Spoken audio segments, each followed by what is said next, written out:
Alright everyone, a lot of people yesterday were protesting the Tommy Robinson decision. For those who aren't aware, Tommy Robinson, founder of the English Defence League, journalist, sort of an activist and personality over in the UK, he was recording outside of a rape gang trial.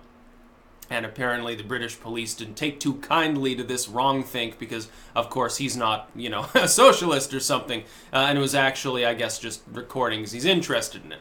They decided to arrest him because it's apparently illegal to record the location of a trial in the UK for some reason. If they decide with their discretion that it is, and then a magistrate, I guess, no fucking jury because it's, Britanistan, says, 13 months in prison. Yes, we're going to throw you in prison for more than a year for recording something. Naturally, this pissed some people off. Now, the British media is at question here because I read an article on this.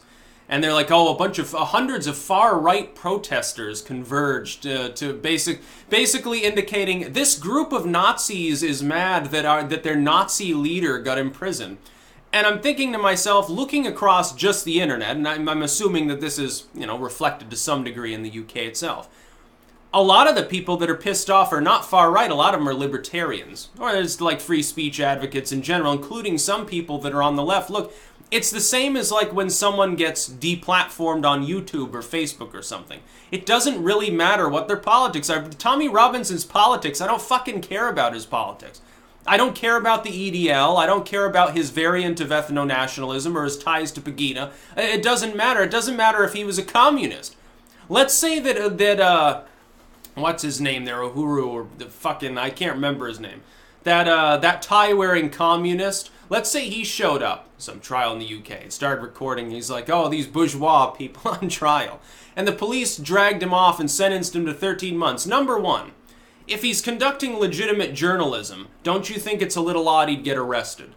Number two, the British police, the British legal system is saying he was breaching the peace. There was a risk that it would cause violence. Number one, was any violence caused? No, and couldn't because the population there is fucking disarmed. Number two, he wasn't inciting anything. And also, in association with this, first you've got the action itself. Doesn't seem he had any ill intent. Second, you've got the result. No bad things resulted from this. Number three, isn't it just an issue of the ability of people to conduct actual journalism? I think I know why the British media, the lamestream media, would be upset and calling the protesters names. It couldn't possibly be that they want press freedom. It couldn't possibly be that they don't want people thrown in the Tower of London simply for having the wrong beliefs, because it's obvious. If this individual were a neoliberal sitting out there recording, I don't think that they would have been arrested. No, I think the police would have come along maybe and told him to move along. That's the only thing that would have happened. It wouldn't have mattered even what they said in their commentary. It's Tommy Robinson, that's why he's in prison. The other thing is this. They're upset because they no longer conduct journalism. It's clear from this side of the pond, it's maybe even more clear than over there because we have more access to free stuff. Medicare was trolling all these people last night and saying, let's do a free speech test. And then saying, off-the-wall shit. He's not going to get persecuted for that. But someone in the UK can literally be thrown in jail for their Twitter posts. Again, the only sort of restrictions on speech that I endorse is the monarchist view, the monarchist majority view of libertarianism, which is that it has to have a secondary action in order for there has to be a victim. Defamation, a credible threat of violence that could reasonably be asserted would cause another person to do something that could itself be a crime. They go and get their guns, so to speak, because you've credibly threatened them. That, defamation, things of that nature. Yelling fire in a crowded theater. You could cause a stampede. You could cause great bodily harm and harm to property. There's a victim involved, specifically the business, if no one actually does get trampled. What Tommy Robinson was doing didn't lead to any violence. No, in fact, the response to Tommy Robinson being there creates a situation in which police and protesters might spar. Are you going to drag off the judge in this case for breaching the peace? For setting up a scenario in which the arrest of Tommy Robinson might cause the death of Tommy Robinson? Because that's what a lot of people, his lawyers saying this, and a lot of activists over there saying essentially, look, 13 months in prison, he's not going to survive that because of his political views. Now, if he actually committed an actual crime, if he went up and stabbed somebody, if he was carrying around one of those super tactical butter knives that I know that they have in the UK, you have to have an ID to get them because they're so deadly. If he was doing something that was actually legitimately criminal, by the way, the latter shouldn't be criminal, should be able to walk around with a so-called assault rifle if you want. If he was, then sending him to prison, it's like if the lawyer said, well, he might die in prison, it's like, yeah, so might any other prisoner. He should have thought about that before he did something despicable. But in this case, what the fuck did he do? He was just recording outside. He's not trying to storm the venue. He's not saying, looking into the camera and saying, oh, we're at this address. You should come and harm people. Look, a bunch of child groomers are being on trial in there. You should come and protest and put pressure on the judge to give him an expanded sentence. He didn't do that. He's just recording, saying, oh, this is a rape gang trial. Oh, maybe I recognize this dude. Police come and they treat him like he's the criminal. The police and the British media are treating some activist who has done nothing legitimately wrong like a criminal more than they do people that are on trial for the most despicable of crimes. Drugging little children and abducting people off the streets and blowing things up. I would think that that would be more of a pressing concern. Like, that's probably a bigger threat to society than Tommy Robinson. And yeah, he's, you know, again, he doesn't get the pass on, well, the media's just claiming that he's an ethno-nationalist to defame him. No, he actually is. But that doesn't mean he should be silenced. I don't care if he's an ethno-nationalist. Look, do you want to silence Louis Farrakhan? He's a nationalist on a racial basis and has been for decades. I don't see anyone scrambling to kick him off of all of his web platforms. Why? Is it because of the color of his skin? I think that might be the case. I think it's legitimately a frightening thing to think about the fact that a Western nation like the UK, generally known as a fairly free country, would devolve to the point so quickly in the course of not that many years.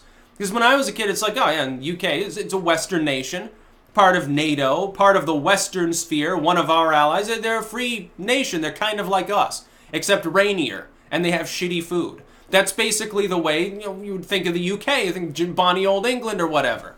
You know, and explosive rich North Ireland and stuff. Very, very cold, rocky Scotland. Empty sheep herding Wales. That's basically, you know, it's stereotypical, but it is funny to think about. That's the way it was thought of.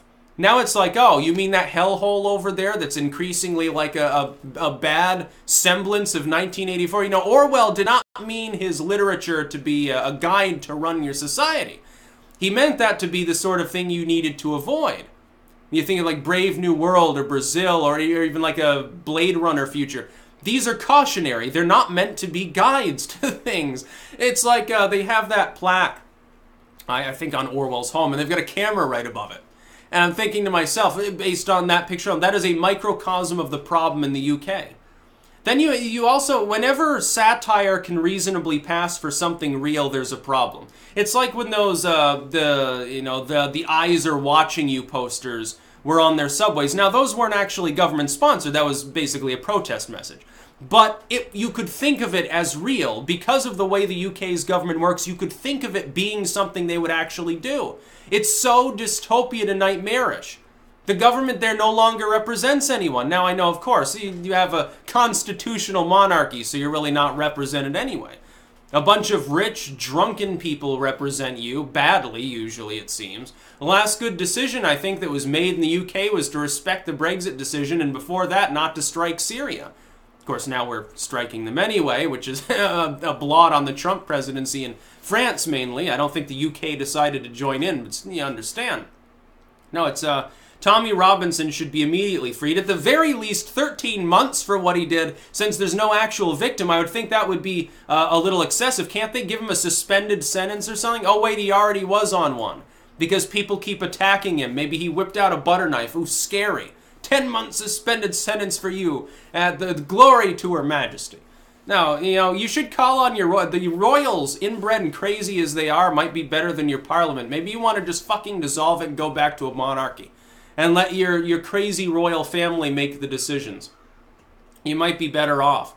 I say that unironically, like they've got to have more common sense than the people that lead you right now.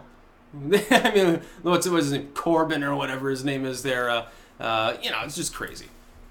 It's crazy. And the thing is, this is what we're fighting to prevent over here. That's why we don't want to give up. That's why we don't want any more gun control. That's why we don't want regulations on internet speech. That's why we don't want corporations doing the same things as a stand-in, like when banks say we're not going to lend to a gun manufacturer, like when a big tech firm says we're going to suppress, mildly offensive political speech. The reason we are seeking to avoid these things is because we look at you and we see a little bit of ourselves in you. And we don't want that part to grow. We want it to shrink. We want to excise it like a tumor. We don't want to be like Europe. That was the whole goal of founding the fucking US in the first place. Not to be like Europe. This is a big thing on which I deviate from ethno-nationalism on. I don't want to be like Europe. No, I don't want to feel like a colony. It's not exactly the way I want to live my life. No, I'd rather do things a different way. I'd rather there be generally liberty. You can have laws and rules and you can have taxes and you can still have a free society. Look, they don't have one in the UK. Nowhere in Europe are you going to find one. The closest things you have are Iceland and Switzerland. That should scare you. Because Switzerland is still high tax, neoliberal, technically speaking, technically globalist, again, largely rich because of banking. Oh, the children of the Nazi Party still keep paying us to store all this gold for them so it doesn't get repatriated to some Jewish family. That's basically why Switzerland, I guess, is rich. That and Templar treasure. Oh, look at all this shit we looted. Can we store it here in these caves? Because there's nothing but caves and mountains. Oh yeah, you can. Fill the ravine with your silver, and it'll be covered with snow, and nobody will ever find it. Like, literally, it would be funny if, this is totally, has nothing to do with Tommy Robinson. Wouldn't it be funny if one of those, like, high glaciers in Switzerland melts, and they find out that all along, like 1,000 years ago, a bunch of knights stashed, like, nothing but a literal ocean of treasure under it, so the glacier is literally on a mountain of treasure. That would be pretty funny. Yeah, I feel sorry for Tommy Robinson because at the very least they're trying to silence him. They couldn't possibly think giving someone 13 months in fucking prison for recording something outside of a trial is possibly going to be taken as acceptable by any sane, rational human being. Especially in the era of the internet. Like, I think, wasn't it 10 days before this happened? Like, not even a couple weeks ago he was banned from Twitter. What a coincidence in timing. I think that they were looking for a reason all along to throw him in prison because he's politically inconvenient and he has quite a few fans. So they lean on big tech, hey, kick him off.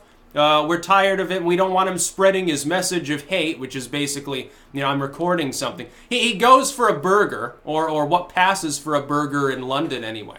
And he gets randomly punched by people with, like, anarchy symbols carved into their arms. Okay, yeah, it's him. He's totally violent. He's a despicable individual. He's so violent that everyone attacks him when he goes outside. I think that's crazy. That's about all. Peace out.